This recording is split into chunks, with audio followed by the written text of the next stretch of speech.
Nous visitons présentement une usine du groupe Savoie à Saint-Quentin au Nouveau-Brunswick, une entreprise fondée en 1978 qui a bien failli disparaître lors d'un incendie majeur en 1980, mais qui existe toujours grâce à la persévérance et à l'inventivité de M. Jean-Claude Savoie, son propriétaire, et de son équipe.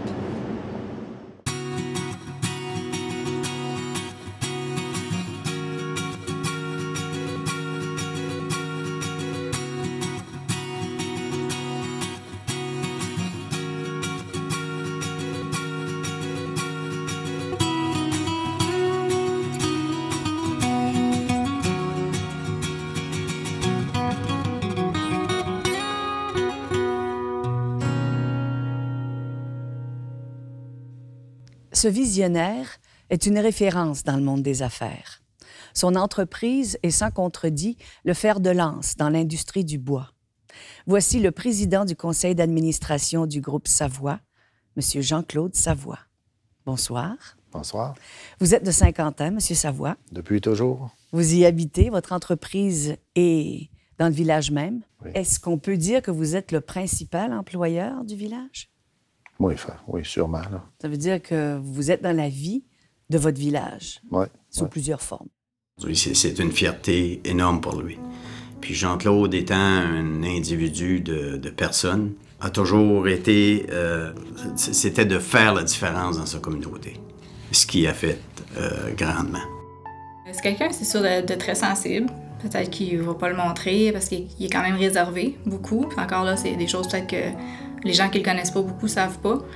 Ça fait des centaines de discours qu'il fait, puis il est toujours super stressé avant de le faire, mais il fait toujours ça très bien. Puis souvent, il met un petit peu d'humour là-dedans, puis ça détend l'atmosphère. Après ça se passe super bien. Merci, grand-papa, pour ta grande générosité. Grâce à toi, nous avons la chance de vivre de belles activités à notre école. Il va toujours avoir quelque chose à dire pour motiver les gens. Une nouvelle idée. Ah, j'ai lu quelque chose dans un journal hier, il parlait justement de telle chose. On pourrait peut-être essayer ça. C'est beaucoup quelqu'un d'innovateur, des idées et du positivisme. Il cherche toujours que les gens soient bien et que les gens aient des idées eux aussi, à les motiver à se surpasser. Oui. Tu veux filmer, c'est le temps, là? Mais c'est un gars qui n'a jamais lâché, puis c'est un visionnaire. Okay? Puis il a tout le temps investi dans la région. C'est un gars qui reste à Saint-Quentin, puis qui se promène à travers les gens. C'est un gentleman. Il y a plusieurs personnes qui n'auraient pas d'emploi s'ils ne seraient pas ici. Pour vous dire ce que ça représente dans notre région, les employés du groupe Savoie, première des choses, il y a une étude qui a été faite par la firme Jupia en 2009. Puis ça a démontré clairement que 49 % de la population active travaillant, les gens qui travaillent dans notre région, dépendent directement du groupe Savoie. Fait que vous pouvez vous imaginer qu'une personne sur deux dépend du groupe Savoie. Ça fait que la main-d'œuvre ou l'importance du groupe Savoie en région est extrêmement importante. 500 employés? Plus ou moins. Plus ou moins. On peut dire 500, oui. Des hommes et des femmes? Oui, beaucoup de femmes. Puis qu'est-ce que vous faites de particulier, je dirais, de pas comme les autres, avec votre façon de travailler le bois? Ça a été un des rêves à mon père. C'était de prendre notre ressource, nos arbres, finalement, puis de faire quelque chose avec, mais de faire quelque chose de plus que seulement avec des planches. Parce que mon père disait toujours, c'est donc de valeur, on scie du bois, mais notre bois s'en va à Montréal, il s'en va un peu partout, puis on fait rien avec. On sciait des planches, on les envoyait tout simplement sous forme de planches. Puis, ça a été depuis longtemps un des buts chez Groupe Savoie, c'est de rajouter de la valeur à ces pièces de bois-là. Fait qu'on prend des pièces de bois franc, l'érable, merisier, bouleau, on les fait sécher, ensuite on les découpe en toutes sortes de produits. Par exemple, des portes d'armoire de cuisine, des composantes de portes d'armoire, des composantes de meubles, des planches pour découper le pain, par exemple, des planches à pain. On fait toutes sortes de produits, on fait du plancher de bois franc, on fabrique des palettes aussi avec notre bois. Fait que finalement, quand on coupe un arbre, il va virer longtemps dans notre usine avant que les pièces, les différentes parties soient expédiées aux clients. Comment vous êtes arrivé à devenir un homme d'affaires parce que vous étiez professeur de sciences? Oui, ça, c'est une drôle d'histoire. Je pense que papa, en ayant été enseignant, il a enseigné 8 ans. Jean-Claude m'a déjà enseigné l'école. Sûrement qu'il a son background en chimie, c'est sûr, il a toutes ses connaissances en chimie. Je peux vous assurer que c'était vraiment un type très intéressant. Puis j'imagine que dealer avec une classe, c'est peut-être un peu la même chose que dealer avec une équipe. Je croyais que c'était un type très intéressant au niveau de l'enseignement, mais j'ai rapidement vu qu'en termes d'entrepreneur, c'était un individu tout à fait qui dépasse toute attente. Mon père était gérant d'une petite usine de sciage qu'il avait construite pour son employeur en 1963. Puis, il avait toujours rêvé d'avoir son propre moulin à scie. Il disait, si je pouvais avoir un moulin, je pouvais me bâtir un moulin, mais il n'y a pas d'argent, naturellement. Nous autres, les Acadiens, on n'a pas de fortune de famille qui nous a aidés dans la vie. Fait qu'il fallait commencer quelque part. Fait que, en tout cas, moi, j'enseignais à la polyvalente, puis souvent, on parlait de choses comme ça. Puis, à un moment donné, je ne sais pas qui a eu l'idée ou la suggestion, mais si on mettait nos avoirs ensemble, peut-être qu'on aurait assez de fonds pour acheter le moulin du propriétaire qui commençait à être âgé. Puis, il avait déjà refusé, mais il commençait à penser de peut-être accepter l'idée de vendre le moulin. Fait que, à un moment donné, quand il a accepté, bien, on a pris chacun une hypothèque sur notre maison. C'était le seul avoir qu'on avait. On n'avait rien d'autre que ça. On s'est servi de ce montant-là pour emprunter. Puis on est parti comme ça.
Ce qui revient avec les grands bâtisseurs, c'est le risque.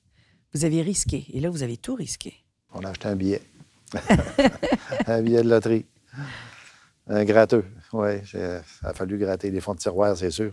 Les débuts ont été difficiles, oui. Ça a été, les 2 premières années, ça a quand même été assez bien, mais c'est que la deuxième année, le moulin a brûlé. Fait que là, ça allait moins bien. Puis là, on n'avait plus de maison hypothéquée. Elle était déjà hypothéquée. Fait qu'on s'est ramassé quand même pendant une année là, à tirer le diable par le queue. L'entreprise a été à un niveau presque fermé, mais avec l'audace, la passion et le cœur, ils n'ont jamais lâché. Un an sans salaire avec sa petite pension d'enseignant qu'il avait accumulée du temps qu'il avait enseigné, mais c'était très peu. Maman savait trouver un emploi. Finalement, ce qui nous a sauvés, c'est le gouvernement nous a accordé une garantie de prêt. On avait transformé un autre petit moulin qu'on avait acheté entre-temps pour scier les petits bio, puis le moulin qui a brûlé, c'était pour scier les gros bio. Finalement, là, on s'est ramassé avec un moulin pour scier des petits bio, mais on avait des gros puis des petits. Si ça n'aurait pas été de l'acharnement, de la passion, aujourd'hui, le groupe Savoie, ce serait probablement même plus une usine site. Vous passerez, puis il y aurait probablement du gazon, puis peut-être un champ avec des animaux, je ne sais pas, mais vous ne verrez pas ce qu'il y a aujourd'hui. Mais qu'est-ce qui fait qu'on lâche pas et qu'on persévère? Je ne sais pas. C'est dur à dire. Ma femme dirait que peut-être parce que j'étais une tête de cochon, j'étais entêté. Mon père aussi était quand même un gars de courageux. Ça a été du courage puis de l'entêtement, je suppose, puis croire qu'on pouvait faire quelque chose. Je pense qu'on croyait beaucoup dans ce qu'on pouvait faire. Alain Bossé, un collègue et ami de M. Savoie depuis une trentaine d'années, partage avec nous un regard privilégié sur l'entreprise et son propriétaire. C'est que si on recule dans les débuts du groupe Savoie en 1978, où son père et Jean-Claude ont débuté, à l'époque, on avait une usine de transformation qui utilisait la crème que j'appelle, là, ou la bonne bille de l'arbre, qui représentait, c'est-à-dire quand on abattait un arbre, on utilisait à peine 10 de l'arbre, qui était la crème, puis le restant, ben, ça en allait dans les usines de pâte et papier ou autres. Aujourd'hui, je suis extrêmement fier de dire qu'on n'utilise pas 100 de l'arbre, mais on utilise 125 de l'arbre. Parce qu'aujourd'hui, en plus d'utiliser le matériel sciable, on utilise les branches, le top, qu'on va déchiqueter, qu'on va emmener à notre usine de granules pour faire de la granule de bois. Fait qu'aujourd'hui, ça, c'est une chose qui est extrêmement importante. Puis c'est la raison également pourquoi est-ce que le groupe Savoie a su tirer son épingle du jeu. Mais vous devez sûrement avoir modernisé. Je me suis toujours posé la question, comment ça se fait que c'est comme ça, puis pourquoi que ce ne serait pas comme ça? Par exemple, l'épaisseur des scies. Je me souviens les premières années qu'il y avait plus qu'un quart de pouce. Les scies, ça avait quasiment 3,8 d'épais, une scie. 3,8, c'est quand même du brin de scie. À chaque fois qu'on sciait une planche, il y avait 3,8 d'épais qui s'en allaient en brin de scie. Aujourd'hui, on est rendu avec des scies qui ont moins qu'un huitième de pouce. Fait que ça, c'est en mettant des machines plus modernes, en ayant en tout cas toutes sortes de technologies, là, mais c'est juste un exemple. Dans tous les domaines, c'est comme ça. On a des scanners, par exemple, qui regardent les planches puis qui décident quelle place que la planche va être coupée le plus proche possible du nœud, puis la meilleure valeur possible.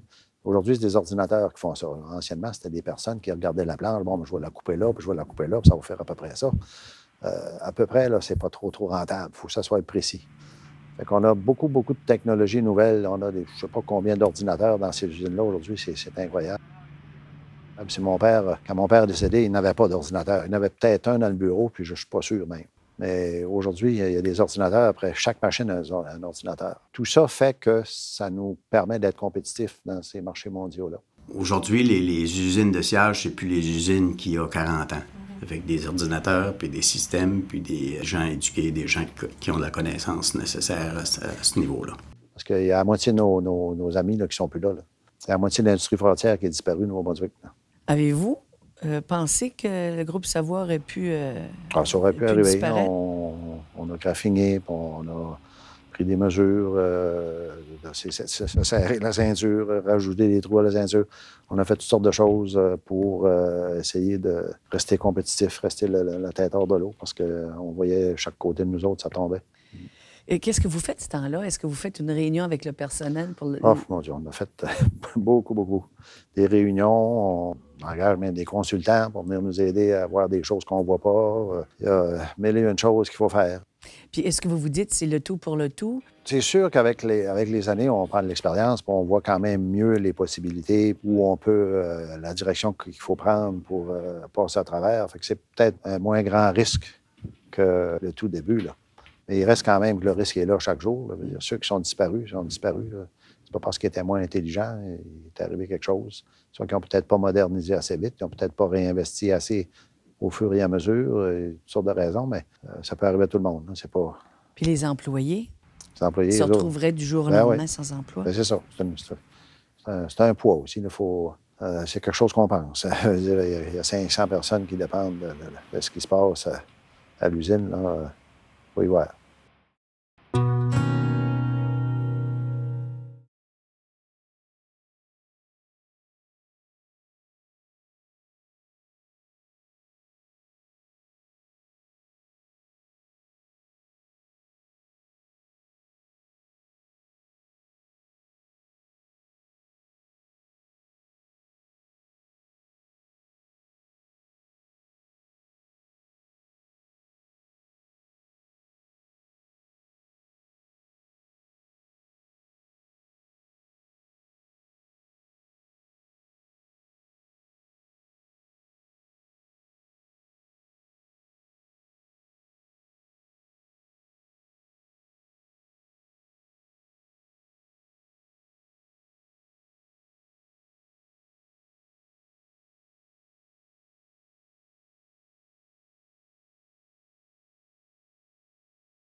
Vous êtes présent dans votre communauté, évidemment, à cause du groupe Savoie. Bon, c'est comme réciproque et mutuel. La communauté a besoin de nous autres, on a besoin de la communauté. On s'entend bien ensemble. Je pense qu'on fait bon ménage.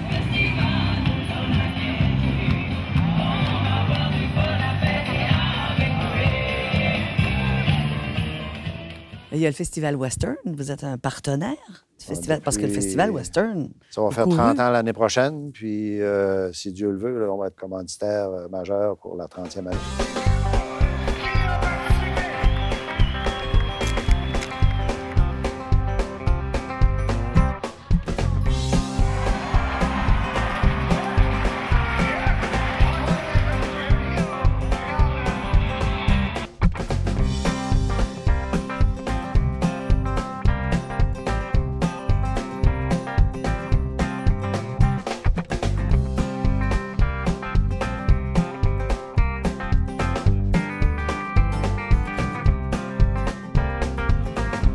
Toutes les rénovations, ou à tous les ajouts ou les modernisations, on est là pour un paquet d'autres choses aussi. Là. À l'école aussi? À l'école. Marque de reconnaissance? Au début, on m'avait demandé si j'acceptais qu'on nomme la cafétéria en mon nom. Je pense que j'aimerais mieux la bibliothèque. Ça fait plus école. Ils ont donné mon nom à la bibliothèque. Je trouvais ça plus instructif. Ça a été quand même... Ça m'a fait un petit velours. Ouais. Puis au niveau de la communauté, la générosité de Jean-Claude et de la famille Savoie a toujours été un joueur très important. J'ai commencé une fondation il y a quelques années. Qui est la fondation? La Fondation Hector Savoie. Votre père? Oui, le nom de mon père, au nom de mon père. Cette fondation-là, c'est pour aider les gens qui en ont besoin, comme par exemple quelqu'un qui se fait soigner pour le cancer, qui a besoin d'aide financière pour aller à Moncton, rester à l'hôtel, les restaurants, les parents, sa femme, ses enfants, ou en tout cas. Le gouvernement va couvrir l'opération, les médicaments à l'hôpital, mais tout le reste, il n'y a rien de ça qui est couvert. Puis hier, juste une anecdote, mais je suis allé porter un petit motorisé que la fondation appartient à une personne qui a de la difficulté à se déplacer. Bien, c'est pareil comme si j'aurais donné le ciel à cet individu-là, qui va lui permettre justement de se déplacer. Puis aussi, l'argent de la Fondation sert aussi à payer peut-être pour ça qu'ils voulaient donner le nom à la cafétéria, là, je paye les dîners de certains jeunes qui n'ont pas d'argent le midi. C'est important pour vous d'être là pour la communauté de cette façon-là? Je pense qu'on a besoin des deux, là. C'est quelqu'un, c'est ça, d'extrêmement généreux. Il a vraiment à cœur la communauté. S'il peut aider quelqu'un, il va le faire. Puis je pense qu'il veut faire profiter à toute la communauté, justement, de son succès. Ça, c'est une grande qualité, puis c'est quelque chose que j'admire beaucoup. De plus, la bibliothèque de l'école portera son nom. Alors, la bibliothèque de l'école Monseigneur Martin se nommera Monsieur Jean-Claude Savoie. J'ai beaucoup à cœur l'éducation, puis l'école. D'ailleurs, l'école de Saint-Quentin est maintenant une école communautaire. J'avais entendu parler que ça existait ailleurs, puis je me demandais comment ça fait qu'on n'a pas ça chez nous. J'ai été à Fredericton rencontrer quelques personnes, puis nous autres, on paye le salaire d'une des deux intervenantes. Le gouvernement paye l'autre, puis maintenant, on a une école communautaire. Ma grand-mère enseigne le français. Jean-Claude a une diversité, il est intrigué par tout ce qui se passe. C'est une personne qui a quand même voyagé beaucoup à travers le monde, puis qui a été chercher des connaissances. C'est vraiment remarquable quand vous parlez de l'histoire. C'est une personne qui lit beaucoup, puis une personne très intéressante à parler avec. Il y a quelqu'un qui m'a dit déjà, je me souviens pas c'est qui, je pense que c'est Maurice Basque, m'a dit que le nom Savoie, c'était à l'occasion de mon doctorat honorifique, j'ai reçu un doctorat honorifique à un moment donné, puis Maurice me disait que les docteurs honorifiques de l'Université de Moncton, c'était le nom Savoie qui revenait le plus souvent. Je n'ai pas vérifié, là, mais c'est possible. Parce que l'histoire vous intéresse. Oui, l'histoire m'intéresse. Je ne me souviens pas à quelle occasion j'ai découvert que j'étais acadien, parce que quand on était jeunes, nous autres, chez nous, acadiens, à Saint-Quentin, là, ça ne se parlait pas. La plupart des gens qui ont colonisé Saint-Quentin étaient du Québec. Mais mon grand-père et mon père, j'ai entendu rarement le mot acadien chez nous. Mais à un certain moment donné, en tout cas, je me suis réveillé au fait que j'étais acadien ou que j'étais de descendance acadienne, même si ma mère est québécoise. Finalement, on a découvert où on croit être. On est à peu près sûr que c'était là que les premiers savoirs se sont établis en Nouvelle-Écosse. Avec l'aide d'un archéologue de l'Université Sainte-Anne, on a fait faire des fouilles archéologiques sur le lieu de la fondation de la maison Savoie. À un moment donné, les Anglais sont venus dans cette région-là, ont brûlé toutes les maisons qu'ils ont trouvées. Et les Acadiens sont revenus, ils ont reconstruit. Puis la dernière fois, c'était en 1755, là, c'est sûr qu'ils n'ont pas revenu. J'ai une brique à mon bureau qui vient de cette maison-là, la cheminée, une brique de la cheminée.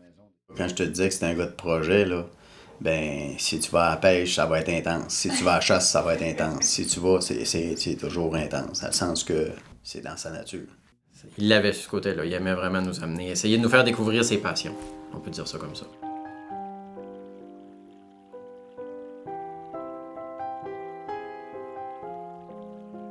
Aussitôt que les enfants ont été en âge de comprendre un petit peu c'était la chasse, la pêche, on veut y aller avec grand-papa, on va aller pêcher avec lui, on va aller à la chasse, on veut voir des perdrix, on veut avoir des truites, saumon.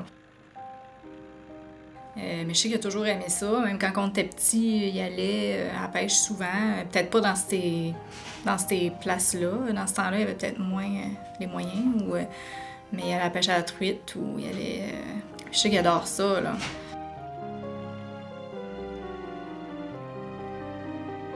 Vous aimez la pêche? Oui. La pêche au saumon. Ma femme dit que je suis malade de la pêche. Moi, je dis que j'aime la pêche. Vous passez beaucoup de temps, mais en tout cas, le plus que vous pouvez. Je pêche une moyenne d'au moins 3 semaines à chaque été. Là, si je compte les journées, là, ça fait 3 semaines pleines. Là. Espacées, naturellement, pas tout d'un coup. Oui, j'aime beaucoup ça. Comme comme on dit en anglais, c'est pas... It's not the catching, c'est le fishing. C'est pas le pognage qui est le fun, c'est le pêchage. C'est quasiment un art. Je veux dire, on lance, on essaie différentes mouches. J'ai même une mouche qui s'appelle la Savoie, que je me sers, que j'ai d'ailleurs, qui a pris plusieurs saumons. Puis, ce qui est beau aussi, c'est qu'on est en pleine nature, là, sur la rivière, les arbres, c'est en pleine forêt. On voit toutes sortes de choses, des animaux, différents insectes. Les jeunes s'amusent avec les roches sur le bord de l'eau. Jean-Claude était un gars de nature, un gars qui aime la nature. C'est sa place de divertissement. Puis également, on dépend de la forêt. Ça fait que si on fait une mauvaise job en forêt, je peux vous assurer que Jean-Claude va être le premier à venir nous dire « Hey, boys, ça fait pas de bon sens de couper ce terrain-là, faire une telle coupe. » Ça fait que son côté environnementaliste était aussi une chose extrêmement importante parce qu'il faut dire que la forêt, c'est ce qui assure notre viabilité à long terme. Diriez-vous qu'il faut être passionné de ce qu'on fait pour être en affaires?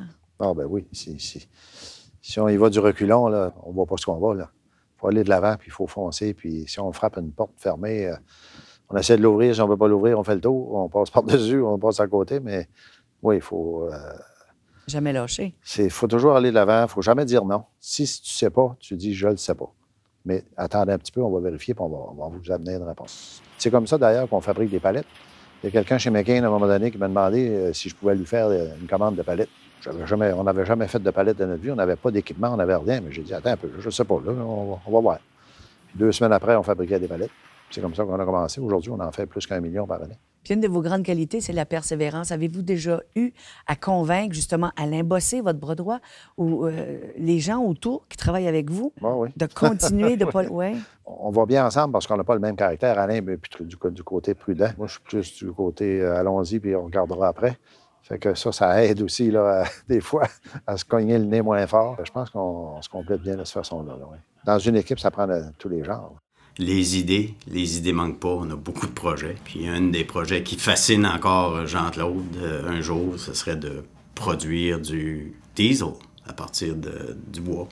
C'est sûr qu'il y a l'environnement là-dedans, mais il y a aussi la viabilité de la compagnie, pour dire d'utiliser l'arbre à 100%. Fait que dans le fond, la biomasse qui fait les granules de bois ou les petites bûches qu'on fait ou les blocs. Ça fait que c'est pas les idées qui manquent, c'est pas la vision qui manque, c'est le commitment, puis il est là aujourd'hui. Il n'y a pas vraiment de coupure de dire, ben au travail, c'est vraiment un performeur, mais il arrive dans sa vie privée, puis il s'assit, puis il fait rien de ses journées. Non. C'est la même personne au quotidien. Il n'y a pas vraiment 2 Jean-Claude Savoie. C'est la même chose dans sa vie privée que dans sa vie publique, on va dire. Mais quand vous êtes dans votre rivière, avec le saumon que vous attendez, là, il n'y a pas personne qui peut vous arrêter. Vous pouvez continuer.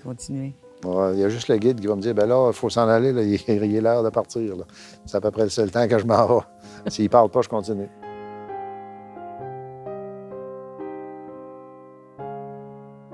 Monsieur Jean-Claude Savoie, ça a été un immense plaisir. Merci beaucoup. Un plaisir également pour moi.